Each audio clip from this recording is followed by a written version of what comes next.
Josué, capítulo 11. Tendo Jabim, rei de Azor, ouvido isto, enviou mensageiros a Jobabe, rei de Madom, e ao rei Sinron, e ao rei Aquisaf, e aos reis que estavam ao norte, na região montanhosa, na Arabá, ao sul de Quinerete, nas planícies e nos planaltos de Dor, do lado do mar, aos cananeus do oriente e do ocidente, aos amorreus, aos heteus, aos ferezeus, aos jebuseus nas montanhas e aos heveus ao pé do Hermon, na terra de Mispa. Saíram, pois, estes e todas as suas tropas com eles, muito povo em multidão como a areia que está na praia do mar, e muitíssimos cavalos e carros. Todos estes reis se ajuntaram e vieram e se acamparam junto às águas de Merom para pelejarem contra Israel. Disse o Senhor a Josué: não temas diante deles, porque amanhã, a esta mesma hora, já os terás traspassado diante dos filhos de Israel. Os seus cavalos já arretarás e queimarás os seus carros. Josué e todos os homens de guerra com ele veio apressadamente contra eles às águas de Merom e os atacaram. O Senhor os entregou nas mãos de Israel e os feriram e os perseguiram até a grande Sidom e até Misrefote-Maim e até ao vale de Mispa, ao oriente. Feriram-nos sem deixar nem sequer um. Fez-lhes Josué como o Senhor lhe dissera. Os seus cavalos jarritou e os seus carros queimou. Nesse mesmo tempo, voltou Josué, tomou a Azor e feriu a espada o seu rei, porquanto Azor, dantes, era a capital de todos estes reinos. A todos os que nela estavam feriram a espada e totalmente os destruíram, e ninguém sobreviveu, e a Azor queimou. Josué tomou todas as cidades desses reis, e também a eles, e os feriu a espada, destruindo-os totalmente, como ordenara Moisés, servo do Senhor. Tão somente não queimaram os israelitas as cidades que estavam sobre os outeiros, exceto Azor, a qual Josué queimou, e a todos os despojos destas cidades, e ao gado os filhos de Israel saquearam para si. Porém, a todos os homens feriram a espada, até que os destruíram, e ninguém sobreviveu. Como ordenara o Senhor a Moisés, seu servo, assim Moisés ordenou a Josué, e assim Josué o fez. Nenhuma só palavra deixou de cumprir de tudo o que o Senhor ordenara a Moisés. Tomou, pois, Josué toda aquela terra, a saber, a região montanhosa, todo o Neguebe, toda a terra de Gósen, as planícies, a Arabá e a região montanhosa de Israel com suas planícies, desde o monte Alaque, que sobe a Seir, até Baal-Gade, no vale do Líbano, ao pé do monte Hermon. Também tomou todos os seus reis, e os feriu, e os matou. Por muito tempo, Josué fez guerra contra todos estes reis. Não houve cidade que fizesse paz com os filhos de Israel, senão os heveus, moradores de Gibeão, por meio de guerra, as tomaram todas. Porquanto do Senhor vinha o endurecimento do seu coração para saírem à guerra contra Israel, a fim de que fossem totalmente destruídos e não lograssem piedade alguma, antes fossem de todo destruídos, como o Senhor tinha ordenado a Moisés. Naquele tempo veio Josué e eliminou os anaquins da região montanhosa de Hebrom, de Debir, de Anabe e de todas as montanhas de Judá, e de todas as montanhas de Israel. Josué os destruiu totalmente com as suas cidades. Nenhum dos anaquins sobreviveu na terra dos filhos de Israel. Somente em Gaza, em Gate e em Asdod alguns subsistiram. Assim, tomou Josué toda esta terra, segundo tudo que o Senhor tinha dito a Moisés, e Josué a deu em herança aos filhos de Israel, conforme as suas divisões e tribos, e a terra repousou da guerra. Josué, capítulo 12. São estes os reis da terra, aos quais os filhos de Israel feriram, de cujas terras se apossaram da além do Jordão para o nascente, desde o ribeiro de Arnon até ao monte Hermon e toda a planície do Oriente. Seom, rei dos amorreus, que habitava em Esbom e dominava desde Aroer, que está à beira do vale de Arnon, e desde o meio do vale e a metade de Gileade até ao ribeiro de Jaboque, limite dos filhos de Amon, desde a campina até ao mar de Quinerete, para o oriente, e até ao mar da campina, o mar salgado, para o oriente, pelo caminho de Bet-Gesimote, e desde o sul abaixo de Asdod e Pisga, como também o limite de Og, rei de Bazã, que havia ficado dos Refaíns e que habitava em Astarote e em Edrei, e dominava no monte Hermon, e em Salca, e em toda a Bazã, até ao limite dos Gesuritas e dos Maacatitas, e metade de Gileade, limite de Seom, rei de Esbom. Moisés, servo do Senhor, e os filhos de Israel feriram a estes, e Moisés, servo do Senhor, deu esta terra em possessão aos Rubenitas, aos Gaditas e à meia tribo de Manassés.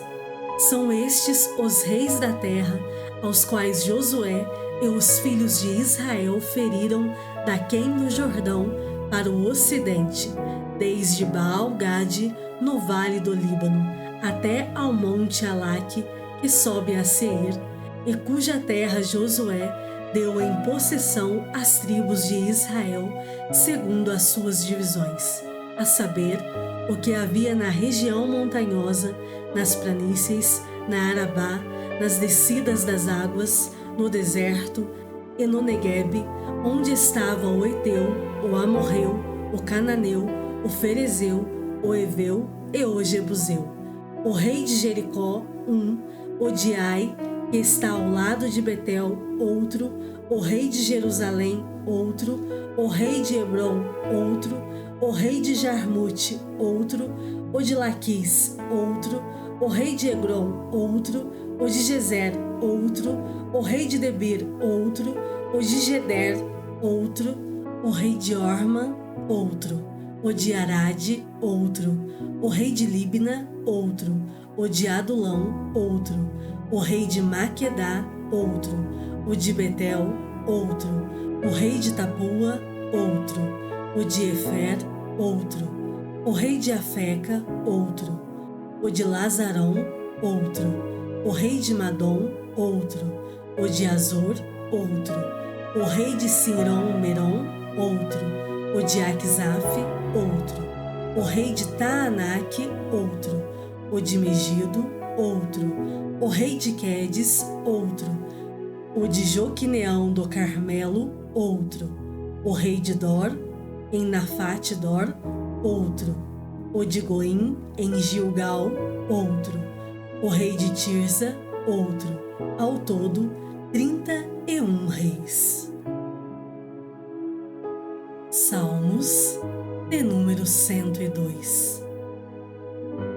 Ouve, Senhor, a minha súplica, e cheguem a ti os meus clamores. Não me ocultes o rosto no dia da minha angústia. Inclina meus ouvidos no dia em que eu clamar. Dá-te pressa em acudir-me, porque os meus dias, como fumaça, se desvanecem, e os meus ossos ardem como em fornalha. Ferido como a erva, secou-se o meu coração. Até me esqueço de comer o meu pão. Os meus ossos já se apegam à pele, por causa do meu dolorido gemer. Sou como o pelicano no deserto, como a coruja das ruínas.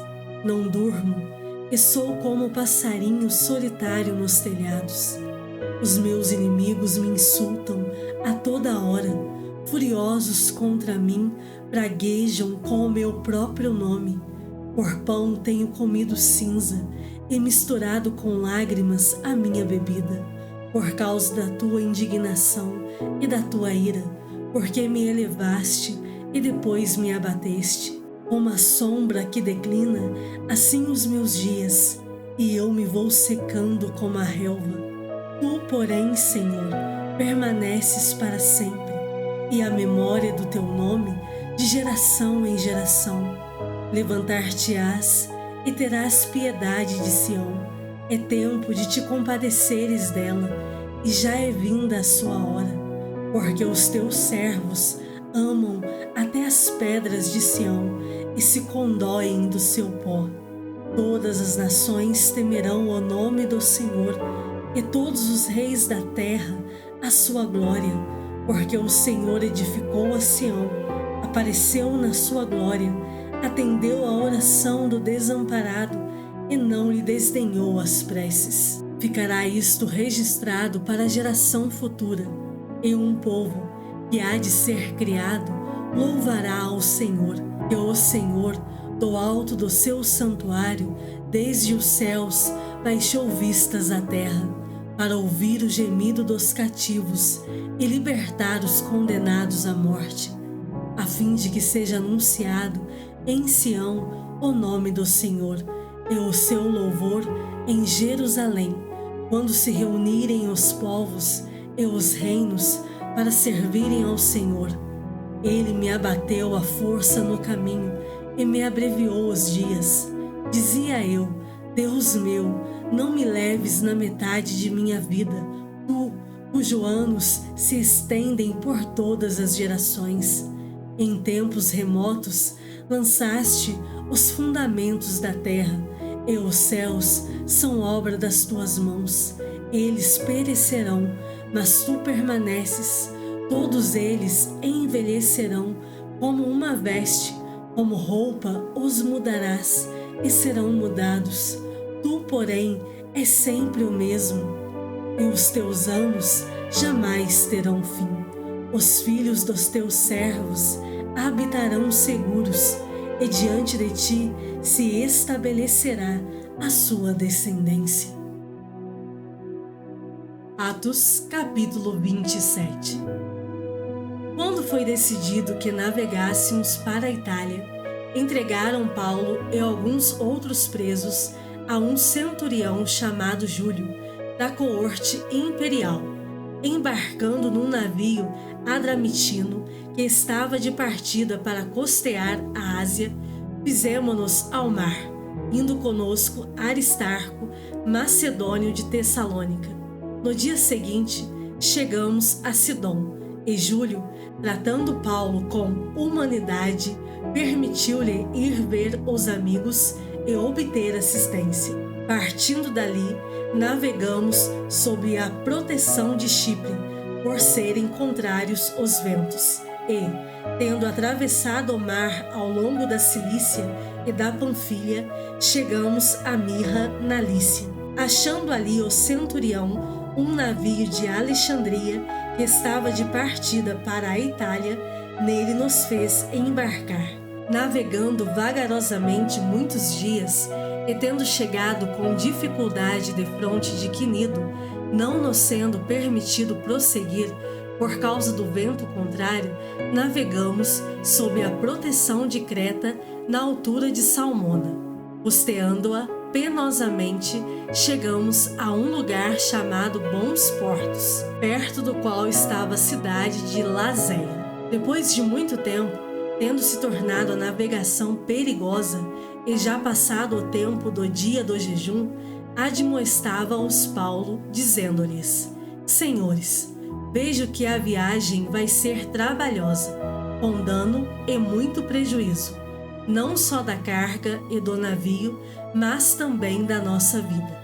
Mas o centurião dava mais crédito ao piloto e ao mestre do navio do que ao que Paulo dizia. Não sendo o porto próprio para invernar, a maioria deles era de opinião que partissem dali, para ver se podiam chegar a Fenícia e aí passar o inverno, visto ser um porto de Creta, o qual olhava para o nordeste e para o sudeste. Soprando brandamente o vento sul, e pensando eles ter alcançado o que desejavam, levantaram âncora e foram costeando mais de perto a ilha de Creta. Entretanto, não muito depois, desencadeou-se do lado da ilha um tufão de vento chamado Euroaquilão, e, sendo o navio arrastado com violência, sem poder resistir ao vento, cessamos a manobra e nos fomos deixando levar. Passando sob a proteção de uma ilhota chamada Cauda, a custo conseguimos recolher o bote. E, levantando este, usaram de todos os meios para cingir o navio e, temendo que dessem na Sirte, arriaram os aparelhos e foram ao léu. Açoitados severamente pela tormenta, no dia seguinte já aliviavam o navio. E, ao terceiro dia, nós mesmos, com as próprias mãos, lançamos ao mar a armação do navio. E, não aparecendo, havia já alguns dias, nem sol, nem estrelas, caindo sobre nós grande tempestade, dissipou-se, afinal, toda a esperança de salvamento. Havendo todos estado muito tempo sem comer, Paulo, pondo-se em pé no meio deles, disse: Senhores, na verdade, era preciso terem-me atendido e não partir de Creta, para evitar este dano e perda. Mas, já agora, vos aconselho bom ânimo, porque nenhuma vida se perderá de entre vós, mas somente o navio. Porque, esta mesma noite, um anjo de Deus, de quem eu sou e a quem sirvo, esteve comigo, dizendo: Paulo, não temas, é preciso que compareças perante César, e eis que Deus, por sua graça, te deu todos quantos navegam contigo. Portanto, senhores, tende bom ânimo, pois eu confio em Deus que sucederá do modo por que me foi dito. Porém, é necessário que vamos dar a uma ilha. Quando chegou a 14ª noite, sendo nós batidos de um lado para o outro no mar Adriático, por volta da meia-noite, pressentiram os marinheiros que se aproximavam de alguma terra, e, lançando o prumo, acharam 20 braças. Passando um pouco mais adiante, tornando a lançar o prumo, acharam 15 braças, e, receosos de que fôssemos atirados contra lugares rochosos, lançaram da popa 4 âncoras e oravam para que rompesse o dia. Procurando os marinheiros fugir do navio e, tendo arriado o bote no mar, a pretexto de que estavam para largar âncoras da proa, disse Paulo ao centurião e aos soldados: Se estes não permanecerem a bordo, vós não podereis salvar-vos. Então, os soldados cortaram os cabos do bote e o deixaram afastar-se. Enquanto amanhecia, Paulo rogava a todos que se alimentassem, dizendo: Hoje é o 14º dia em que, esperando, estáis sem comer, nada tendo provado. Eu vos rogo que comais alguma coisa, porque disto depende a vossa segurança, pois nenhum de vós perderá nem mesmo um fio de cabelo. Tendo dito isto, tomando um pão, deu graças a Deus na presença de todos e, depois de o partir, começou a comer. Todos cobraram ânimo e se puseram também a comer. Estávamos no navio 276 pessoas ao todo. Efeitos com a comida, aliviaram o navio, lançando o trigo ao mar. Quando amanheceu, não reconheceram a terra, mas avistaram uma enseada onde havia praia. Então, consultaram entre si se não podiam encalhar ali o navio.